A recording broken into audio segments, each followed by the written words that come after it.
नमस्कार मंडळी, तुम्हाला कधी ना कधी प्रश्न पडला असेल, ॲपल कंपनीचा लोगो हा अर्धा खाल्लेल्या सफरचंदासारखा का आहे? चला मग जाणून घेऊया. ॲपल कंपनीची स्थापना 1976 साली झाली. त्यावेळेस ॲपलचा लोगो हा न्यूटनचा फोटो होता. तेच न्यूटन ज्यांनी ग्रॅव्हिटीचा शोध लावला. पुढे जाऊन 1977 साली लोगोमध्ये बदल करण्यात आला आणि अर्ध सफरचंदाचा लोगो ठेवण्यात आला.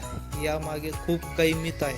त्यातली एक गोष्ट अशी की स्टीव्ह जॉब आणि स्टीव्ह वोझनियाक यांना महान कम्प्युटर वैज्ञानिक ॲलन ट्युरिंग हे आठवले. 1954 साली जेव्हा ट्युरिंग यांचा मृत्यू झाला त्यावेळेस त्यांच्याजवळ अर्ध सफरचंद आढळले.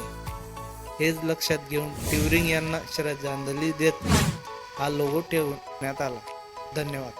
व्हिडिओ आवडला असेल तर प्लीज लाईक करा, शेअर करा आणि सबस्क्राईब करा.